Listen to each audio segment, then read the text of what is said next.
play my first chess game of 2023 in my tournament, World Danilo, happening here in Stockholm, Sweden. This was round number 6, and I played against a 13-year-old 1600, but who had a performance of much higher. He had a performance of 2000. He'd beaten several 1900s, he'd drawn 1900s, he'd drawn 2000, so I was really scared before playing this game. Now, when I was prepping against my opponent, I thought that he was the son of a strong grandmaster from Poland because they had the same last name. So actually today before the round I asked him and he said no. But I knew that this was going to be a really tough opponent even though his rating was 400 points below me. Let me show you what happened.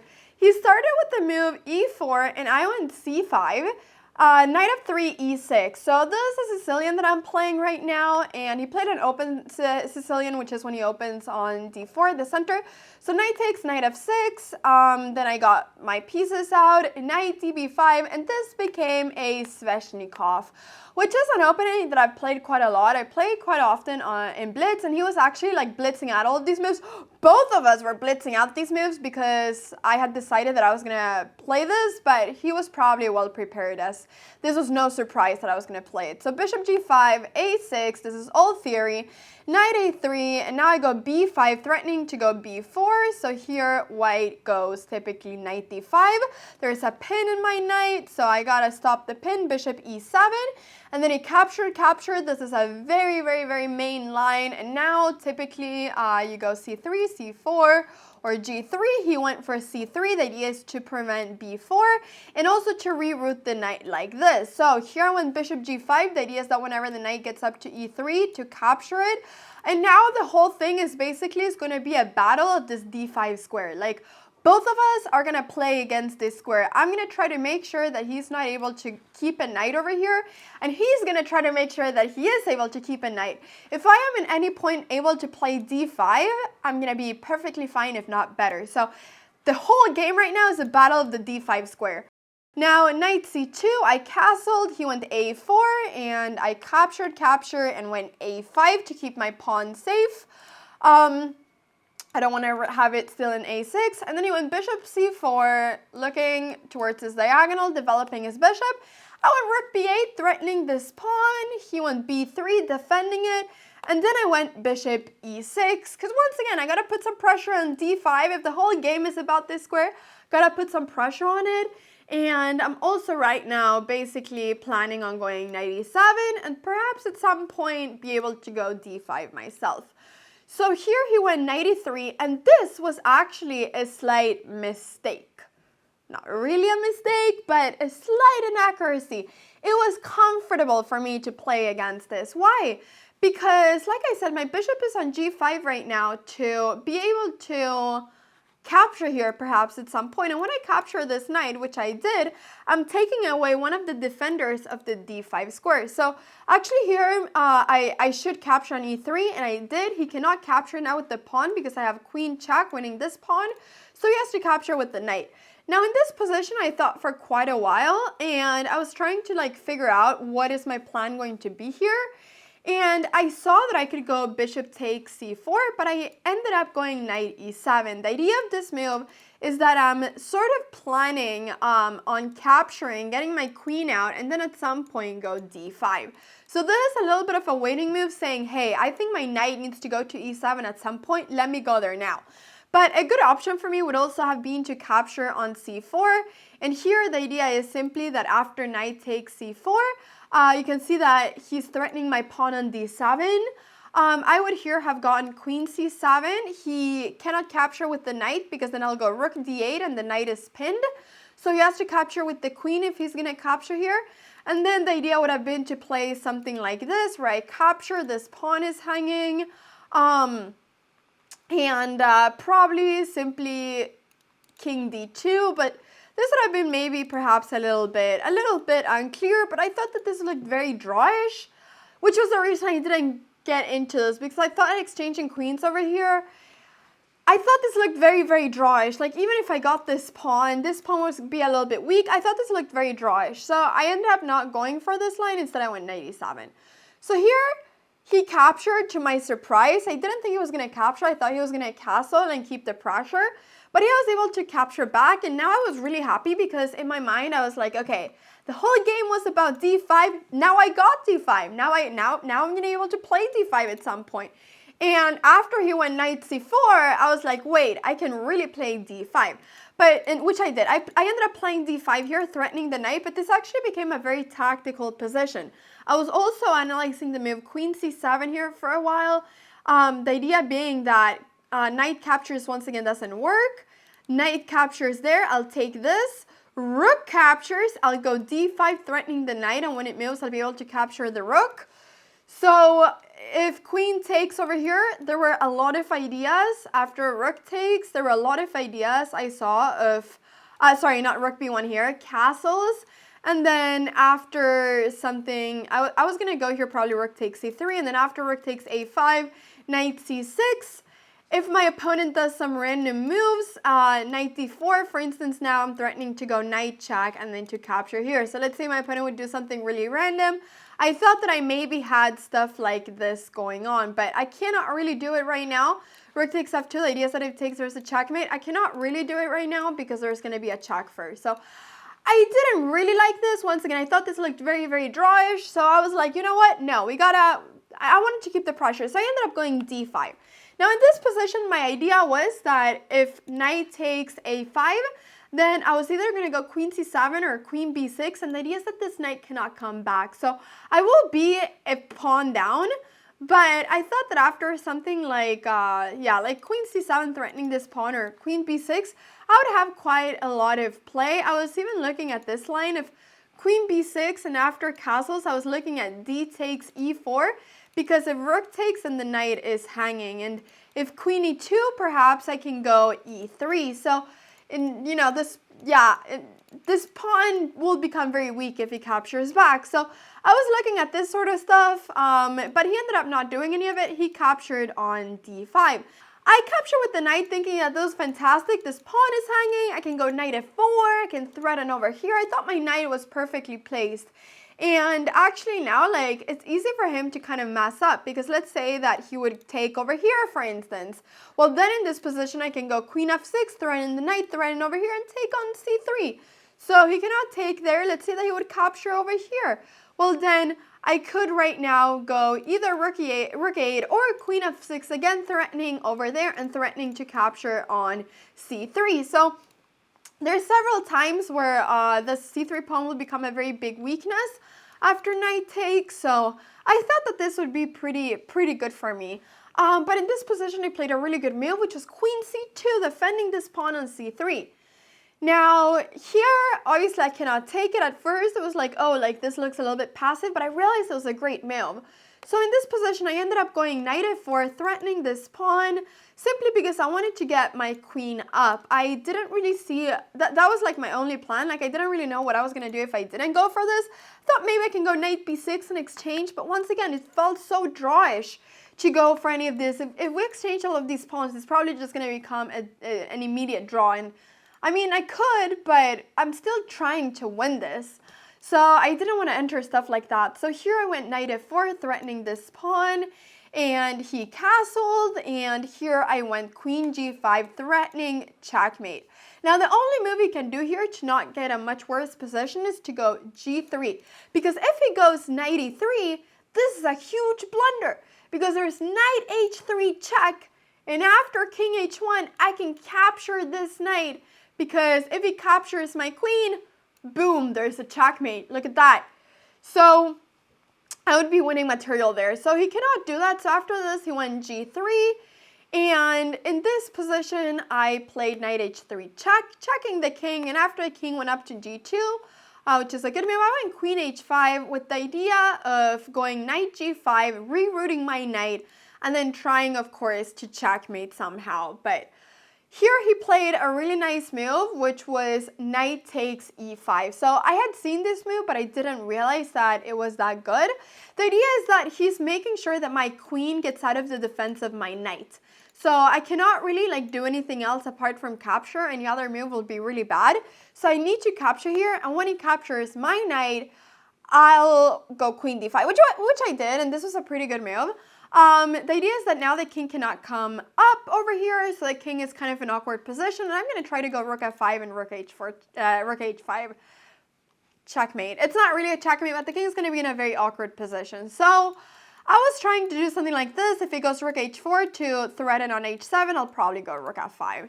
So queen e4, he simply started to exchange, but here I actually only had 4 minutes left on the clock for like 11 moves, which I thought was fine, but obviously like it's never fine being low on time. But I took, and then I took this pawn on b3.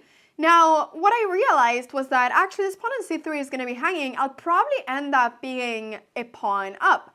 Or even if I'm not a pawn up, I'll probably end up having a much stronger A pawn than, any of my opponent's pawns. So here I actually thought that I was better. I was happy in this position, and I thought that soon he was going to have to be the one that has to fight for the draw. I was actually really pleasantly surprised here about how my position had turned from being a pawn down to this, basically. So he went rook a4 because he got too scared of my pawn pushing here.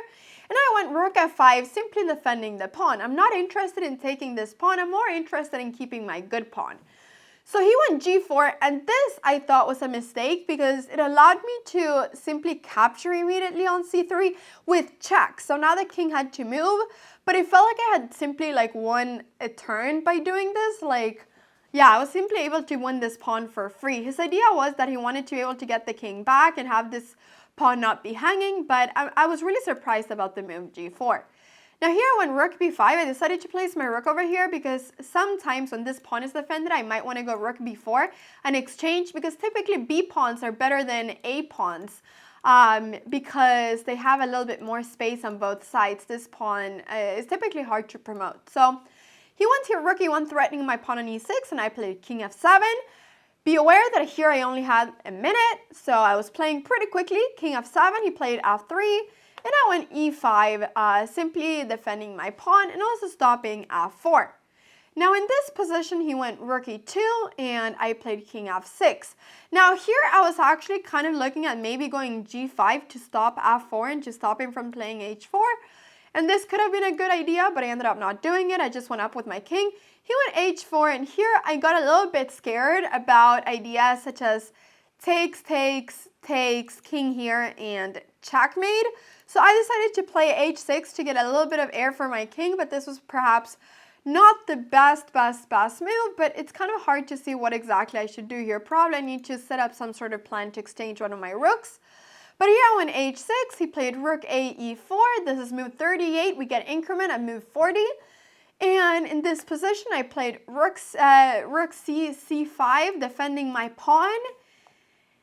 And he played f4 finally. And here, actually the best move here is to go, king e6, but I was kind of scared of putting my king in the same file as the rook. So I was actually, this is like one of my last moves before move 40, but I was kind of scared of doing something like this. So here I simply captured on f4. And then he captured back with the rook. And this was his move 40. And I went king g6. Now here, guys, he thought for, a while. He thought for so long that his clock ticked down. And he played rook e6 check. Now when he played this move, it said in his clock 0.00, and there was a flag. So what that means in normal conditions that he has lost on time. It means that the clock hasn't registered 40 moves, and therefore, it's over. The clock has gone down on time and it's over. But we were both really confused because I was looking at my score sheet and my opponent's score sheet, and I saw that we had made 40 moves. So we should have gotten increment. Typically, you get the increment when your time runs down. So automatically, it should say 30 minutes extra. So we got really confused, and he looked kind of nervous, and I felt really bad. So I decided to stand up and call an arbiter and tell him what had happened. And he looked at our score sheets and he saw that we had both made 40 moves. So he said that there was something wrong with the clock. So he added, manually, he added the extra time. But this is very strange. It's the first time that this ever happens to me. So it was really weird. I don't know if at some point like my opponent didn't press the clock, but I can't remember any point like that because then I should also have not pressed the clock. So probably the clock was just not put correctly. But yeah, that was pretty strange. It's never happened to me in a tournament where like the clock is run down and the arbiter has had to put extra time. So anyways, that was a little story from the game. So we continue the game. I played king h7 and he went rook a6 to be behind my pawn. Now, in this position, I played a move, which after I played this move, it's gonna be really hard for me to try to push for a win. In this position, my best chance to try to push for a win would have been to go rook b3. Why? Because right now, I'm threatening, which I didn't realize during the game. I saw this move, but I didn't realize during the game that the threat is to go check, and whenever the rook leaves the 4th rank, to go back here and attack these pawns, and the king cannot come up because the rook is here. And if I'm able to win one of these 2 pawns, I'll be winning. So the issue right now is that I only have 1 extra pawn on the side that can very easily be stopped. So this would have been my absolute best chance in this position. But even here, it's not clear if it would have been winning. There were a lot of drawing chances here. It's still going to be hard for me to win when we exchange rooks. So it wasn't super clear. But this would have been my best chance of trying to win. Now in this position, instead I went rook b4. And here the issue is, which I didn't realize, that after takes and takes, I was really happy about not having a side pawn anymore. But I didn't realize that after rook b6, which is the only possible move in this position to not lose on this spot, I thought that after rook c4, I'll show you guys what I actually missed, but I thought that I would have time to get my king to the other side. If I'm simply able to get my king to the other side, it should be winning for me. But the issue is that I need to make sure that I don't like lose any of my pawns here. So he went king g3. This is a good move. If he would have gone king f3, I actually had h5 in this position. If takes, I'd take here. This pawn would be very weak. And if I'm able to win it and I have 2 passed pawns, I'll be winning. So he played this good move, king g3, stopping me from going h5 as now this pawn is protected. And here I didn't know exactly what to do, and so I went for this idea of going g5. Now, my idea with this was that after takes and takes, king f3, my plan was that after this move, I actually had missed that there's this move rook f5. I thought that after king f6, I thought that he had to go for this, but here I thought I had a lot of winning chances. So, because here I'd be able to get my king all the way up, and after rook takes g5, b3 would actually probably be winning. Rook b5, king c3, and this is quite pretty actually, but I am right on time to making my queen. So here, I'd be making a queen the next move. Actually, I thought that I had chances here, but I completely missed that there's rook f5 check, and here I went king g6, but it's gonna be like the same thing. Like at some point, if I'm gonna try to like move forward, I need to go king e6, which I did. But here, because he's able to take my pawn and I'm not able to get my king past this rank over here, I'm not able to get my king to the 4th rank, it's not winning for me. It's just going to be a draw. So we actually played out a few more moves, and in this position, I actually didn't have any more like moves. We didn't have any more moves in the score sheet. So he actually just offered a draw because we were too lazy to bring a new score sheet. And this is the draw. After king over here, rook takes. There's nothing to do. Rook versus rook, it's a draw. So I ended up drawing my round number 6. It was kind of like sad to draw someone that was so much lower rated, but he had an accuracy of 97.4 and I had an accuracy of 97.4 as well, guys. We both had the exact same accuracy. I actually find that pretty crazy. We both played a good game. My only winning chances would have been to go rook b3 previously, but yeah, it wasn't so easy. He played much better than his rating. He played super well for being 13 years old. So, it's okay. I mean, he's an underrated kid, and that's just the way it is. We got to play the position and not the player. So I'm happy that I got a draw against him. He was a strong player, and yeah, tomorrow we'll be playing round number 7. There's 3 rounds left in the tournament, so we're getting now to the end. And I'll be live streaming, like always, at 3 p.m. CET tomorrow, my game. and I'm excited to see how it goes. I'm playing tomorrow in 1900 with the white pieces. So we'll see how it goes, everybody. I hope that you guys enjoyed the recap, and hope to see you in tomorrow's recap as well. Thank you so much for watching the video.